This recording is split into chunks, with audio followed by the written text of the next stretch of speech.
Bonjour à tous, effectivement, donc Sandra Macagnan, je suis la directrice de l'école de sage-femme de Nice.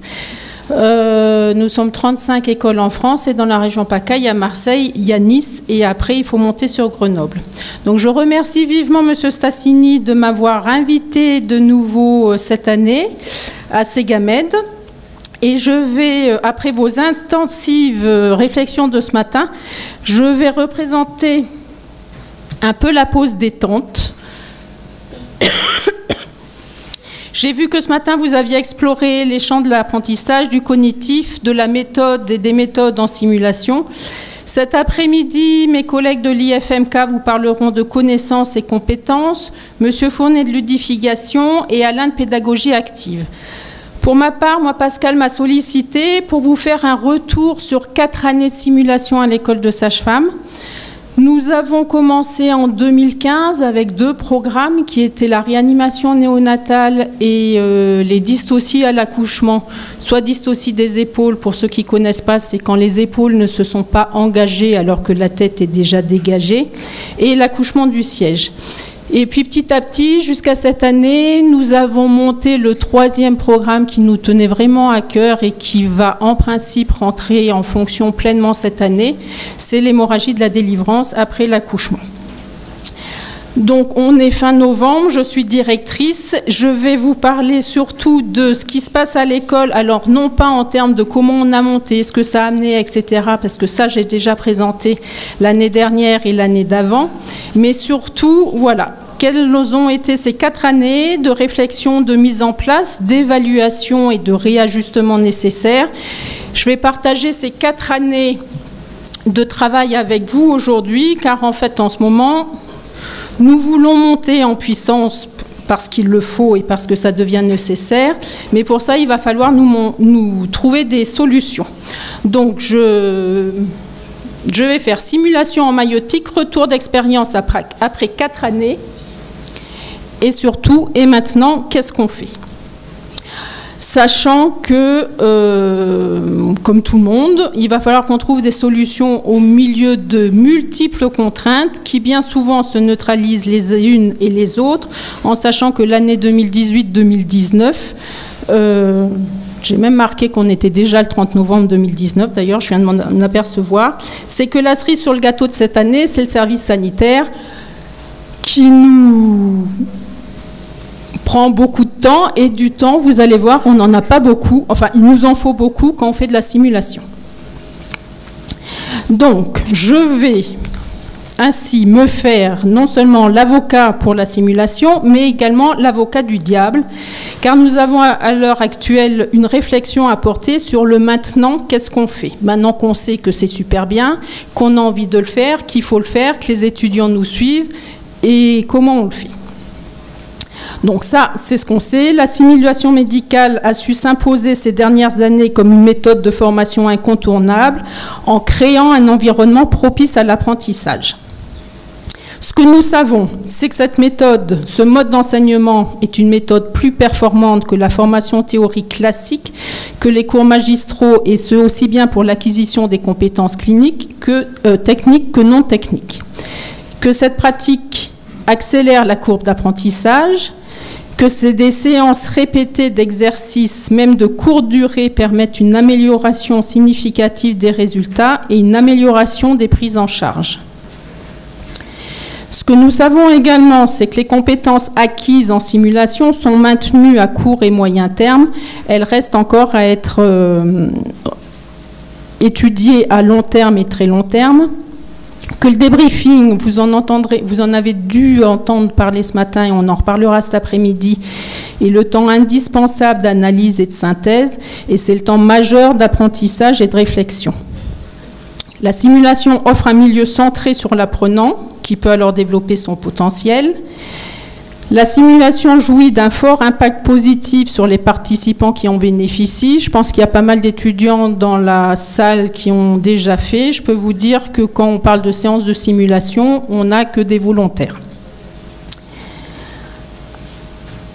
La simulation n'a pas pour but de remplacer l'enseignement au lit du malade ni l'enseignement théorique, mais c'est un complément indispensable, incontournable. C'est un outil puissant qui permet de compléter l'expérience clinique en renforçant l'apprentissage cognitif, qui augmente la possibilité de pratiquer les raisonnements diagnostiques et les gestes thérapeutiques en intégrant la notion d'équipe, et tout ça sans menace pour la sécurité des patients.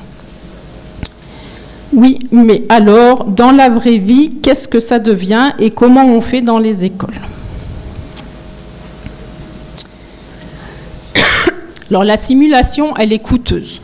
Elle est coûteuse à plein d'endroits. D'abord, elle est extrêmement chronophage, et quand je dis chronophage, c'est très chronophage. C'est chronophage pour beaucoup de personnes, c'est chronophage pour les enseignants, ou ceux en tout cas qui participent à la simulation, et c'est chronophage pour le cursus parce qu'il faut trouver du temps pour faire les séances de simulation. Et c'est là où le service sanitaire ne va pas vraiment nous aider. En termes de formateurs, les compétences de formateurs doivent être multiples et ça nécessite un pôle de formateurs qui est très développé en nombre et en qualité. Ces formateurs sont souvent aussi techniciens, parce que soit on a la chance d'avoir un technicien à rémunérer et qui passe pratiquement tout son temps dessus, soit on n'en a pas, et donc c'est le formateur qui devient technicien. Il faut des locaux adaptés ou pas adaptés, et on s'en débrouille avec et on fait ce qu'on peut. C'est coûteux en termes de matériel. Alors certes, les mannequins, une fois qu'ils sont achetés, bon, ils durent un certain temps, mais c'est surtout en termes de consommables. Pour vous donner une idée, moi, chaque thème de simulation me coûte rien qu'en consommable à peu près 1 000 € par an. Parce qu'à un moment donné, on a beau se dire on fait semblant de ceci, on fait semblant de cela, mais à un moment donné, il faut que ça quand même ressemble, en tout cas à la fin, à quelque chose. Donc c'est quelque chose où on consomme beaucoup, ce qui n'est pas non plus bon pour la planète. Le coût cognitif des formateurs, il est également important parce qu'on est quand même au début de la simulation, et donc en amont, on vous a parlé de comment monter une simulation, comment on fait les scénarios, etc., etc. Donc c'est également coûteux. En ce qui concerne la logistique du formateur, faire de la simulation, ça ressemble à peu près à ça. C'est-à-dire que le matériel, on va le récupérer à droite, à gauche, chez le voisin, tu me prêtes ceci, tu as des périmés, on vient te le chercher, etc. À un moment donné, qu'on arrive in fine ici, souvent à la fac de médecine pour les locaux, la voiture du formateur, on a intérêt à ce que ça ne soit pas une petite 106. Et après, il y a le chariot, bien sûr, pour monter au 6e étage quand l'ascenseur marche bien. Ça, c'est le cognitif du formateur, c'est-à-dire qu'il y a plein de scénarios à monter. Alors nous, on est à numerus clausus à 30. Il y a des écoles qui sont à 80, 90, 100, 150 en médecine. Donc à un moment donné, si on ne veut pas toujours donner le même scénario, c'est sûr que ça donne également du travail en amont. Alors, à l'école de sage-femme, c'est ce que je vous disais tout à l'heure, on fait la mécanique obstétricale, donc depuis 2015. Donc, c'est les manœuvres sur le siège et la dystocie des épaules. Donc, entre les diagnostics, les manœuvres, l'explication à la patiente, les informations, la gestion du mari, la gestion de l'aide-soignante, l'appel au médecin quand il est là. Alors, on fait ça par groupe de 5 étudiants. Et en fait, donc, pour ceux qui ne savent pas, la maïotique, c'est 5 années de cursus. La première année est la PACES, et après les 4 autres années sont à l'école de sage-femme, donc on les appelle les 2, 3, 4 et 5. Donc comme les années 2 et 3 sont plutôt consacrées à la physio, l'accouchement normal, le bébé normal, la grossesse qui se déroule bien, etc., tout ce qui est pathologie, on le fait plutôt dans les années master. Donc ça démarre en 4e année, on fait 4 séances par 5 étudiants, et en 5e année, on fait également 3 séances, plus le certificat de synthèse clinique et thérapeutique, qui là n'est plus formatif, mais normatif. Nous avons la réanimation néonatale, pareil, on est dans la pathologie, donc c'est les années master, toujours par groupe de 5 étudiants. Il y a 2 séances en MA4, 2 séances en MA5 par an, plus le certificat de synthèse clinique et thérapeutique. Et pour ce qui est de l'hémorragie de la délivrance, En fait, c'est une compétence qu'on se construit sur 3 années, parce que tout ce qui est délivrance artificielle, c'est-à-dire aller chercher le placenta quand il ne s'est pas décollé, commence dès la 3e année, puisqu'on est moins sur l'urgence, et on commence donc les groupes par 4 étudiants sur la L3, puis la MA4 et MA5, en sachant que le but, c'est d'arriver en MA5, et c'est ce qu'on va commencer cette année, même si on l'a fait en essai l'année dernière, c'est de faire du pluridisciplinaire. Parce que l'hémorragie de délivrance fait que, dans la vraie vie, en salle de naissance, interviennent en premier lieu la sage-femme, puisqu'elle vient de faire l'accouchement avec l'aide-soignante, et après on fait appel et au gynécologue obstétricien, aux médecins anesthésistes réanimateurs et aux infirmiers anesthésistes. Donc on est en pluriprofessionnel. C'est une des complications de l'accouchement qui donne le plus de décès. C'est la première cause de mortalité maternelle en France, et donc c'est vraiment, et dont 50% on sait pourraient être évités.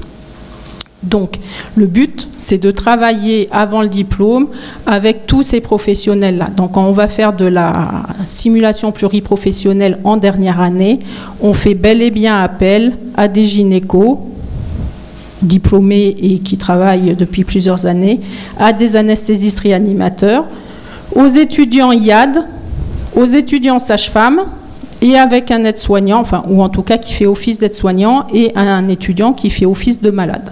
De patiente. Donc cette séance-là, elle a lieu en fin de cursus. On avait fait un essai l'année dernière avec 3 étudiants pour voir comment ça allait, pour tester nos scénarios, etc., dans le cadre d'un mémoire. Et cette année, on va se lancer donc avec 30 étudiants à faire passer. Donc, donc ça, c'est la simulation pluriprofessionnelle qu'on avait fait l'année dernière avec les étudiants.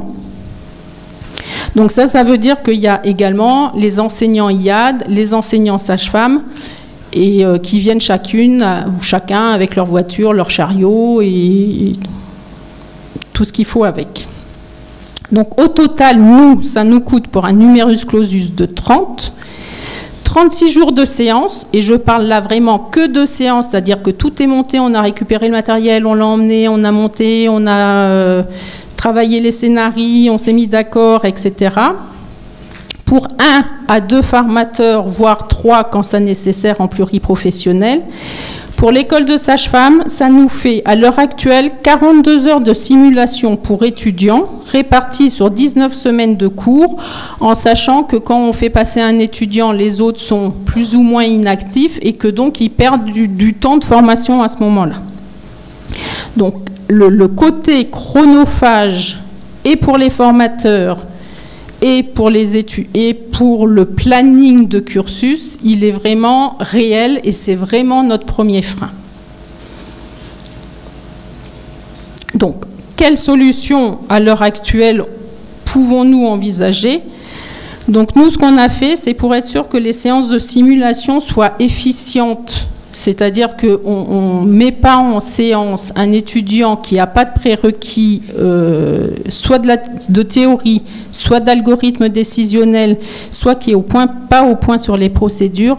Il y a un test préalable avant l'accès à la séance de simulation. C'est-à-dire que s'il n'a pas appris en amont le b.a.-ba pour pouvoir agir au moment de la simulation, on ne va pas le mettre en séance de simulation. Alors quand je parle de test, ce n'est pas un test normatif, c'est pas impartiel, c'est pas, il s'auto-teste lui-même en sachant que s'il veut que cette séance lui serve vraiment, il faut qu'il réponde à un certain nombre de questions. S'il ne sait pas répondre, il laisse sa place à quelqu'un et il repassera dans 1 mois, 2 mois, etc. Donc on est en train de tester ce système-là cette année.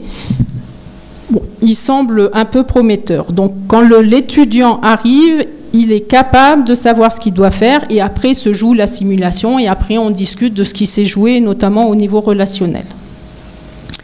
La simulation par les pairs, alors je sais que ça c'est quelque chose qui a été fait par la fac de médecine, avec des étudiants de l'année N+1 ou 2 qui font de la simulation aux étudiants des années en dessous.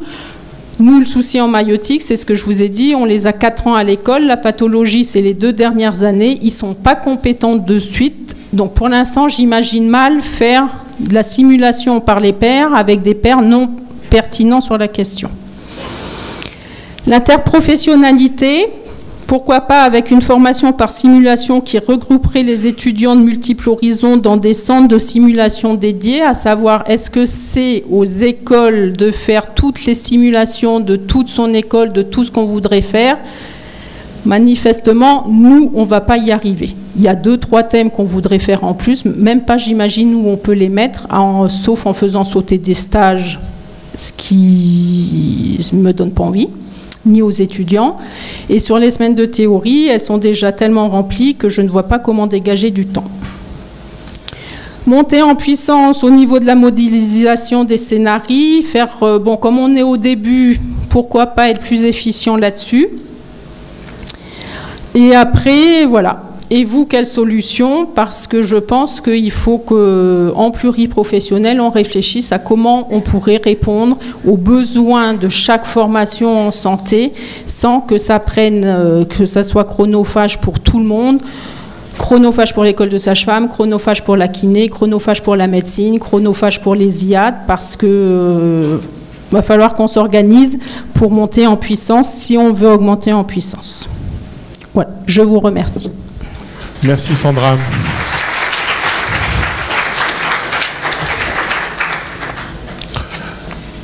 Donc je ne vais pas demander à la salle si elle a des questions, puisque vous en posez, alors on va peut-être essayer d'y répondre. Je ne sais pas, il y a Jean-Paul dans la salle. La chronophagie, en fait, c'est par rapport aux gens qui existent et qui sont en poste. C'est-à-dire qu'en fait, ça pose le problème d'aller chercher des compétences, de nouvelles compétences, ou en tout cas de nouveaux tuteurs.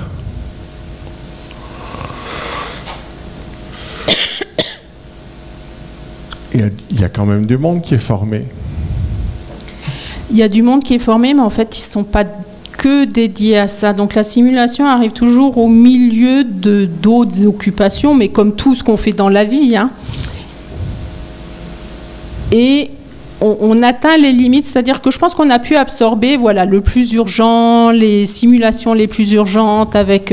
Mais si on veut monter au-delà, je pense qu'il faut peut-être pas rester monocentré sur son école et faire ça à vraiment plus large... Combien il y a d'écoles dans la région? Dans la région, nous, il n'y a que Marseille. Après, c'est Grenoble. Mais bon, quand je dis à plusieurs écoles, ce n'est pas forcément que école de sage-femme. Hein. L'hémorragie de la délivrance, par exemple, on fait appel à tellement de professionnels que, voilà, là, je pense que ça mérite qu'on travaille vraiment à plusieurs et qu'on monte en compétence sur ce genre de choses pour que ça soit peut-être un peu moins chronophage. Je ne sais pas. Tu as... Moi, je pense que l'hémorragie de la délivrance, d'abord, c'est un incontournable. Mais c'est un incontournable pour les sages-femmes, c'est un incontournable pour les gynécos, et voire les anesthésistes. Et je pense qu'en toute logique, c'est quelque chose qui devrait être pris, bien sûr, en pluridisciplinaire, mais en monolocalisation et plutôt dans un centre de simulation plus généraliste qu'un centre de simulation dédié. Donc l'idée, a priori, c'est si on peut développer le centre de simulation de la fac ou de l'hôpital, puisqu'on parle d'un centre de simulation à l'hôpital, à ce moment-là, c'est d'organiser ces séances à l'hôpital et à ce moment-là, vous délivrez d'une partie du problème avec juste la question de trouver un moment pour localiser ces séances au sein de votre curriculum, plutôt que de les organiser vous. D'autant plus que ça répond aussi à un besoin de formation continue dans les hôpitaux. Donc je pense qu'il faut vraiment développer aussi cette façon-là et on aura des acteurs aussi en formation continue comme ça. Absolument. Je ne sais pas si vous étiez là l'année dernière, mais vous pourrez regarder la vidéo. On avait eu l'intervention de nos collègues canadiens sur la simulation in situ. Et je crois que c'était l'après-midi, je ne sais plus quand est-ce que Eliane avait fait sa présentation. Donc, alors après, le deuxième, c'est la montée en puissance de la modélisation des scénarios. C'est intéressant de mettre modélisation. On a vu combien il était important de respecter un certain nombre d'étapes ce matin. Pour autant, cette modélisation, on va dire, elle peut se faire in silico. Et puis ensuite voir à plusieurs si effectivement certains peuvent être montés. J'oserais dire dans le cadre d'une simulation haptique avec des mannequins, et puis d'autres peuvent faire l'objet peut-être d'une approche plus digitale. Et peut-être que là-dessus, il y a des choses à faire. Moi, j'avais une question quand même. Vous avez testé les outils numériques avec Perinat Steam, etc. Quel est votre retour finalement ? Alors, on le teste surtout cette année à grande échelle. Perinat Steam, il va intervenir dans l'hémorragie de la délivrance. Quand je disais que quand les étudiants arrivent en simulation, il faut qu'ils soient OK sur les algorithmes notamment. Perinat Steam nous sert à ça, c'est-à-dire qu'en MA4, début de MA5, ils vont passer sur des scénarios numériques pour être au point sur au moins ça et qu'on puisse, parce que ce qui se joue beaucoup en hémorragie de la délivrance, c'est l'organisation et c'est tout le discours pluriprofessionnel. Donc dans simulation, on va surtout travailler ça et pour travailler ça, il faut qu'il soit OK sur l'arbre décisionnel. Donc ça s'est fait avec Perinat Steam. Et donc, j'ai commencé au milieu et puis je vais revenir sur la première. Les prérequis, finalement, est-ce que ce n'est pas quelque chose qu'on peut envisager de façon transversale, quelles que soient les spécialités ? Bah oui, bien sûr. Le fait de continuer à travailler en silo, c'est suicidaire. Donc on n'y arrivera pas. Ceux qui ont montré l'exemple, c'est Grenoble. Grenoble monte un institut de formation des professionnels de santé, où on met au même endroit, et donc en même temps, les futurs médecins, les futurs kinés, les futures sages-femmes, les futurs orthophonistes, j'en oublie peut-être, les futures infirmières, non ? Il doit y avoir les infirmières aussi. Donc la solution, elle est là. Et c'est vers là qu'il faut aller, plutôt que rester chacun dans son coin. Ça, c'est évident. Et l'hémorragie de la délivrance, c'est un super exemple pour ça.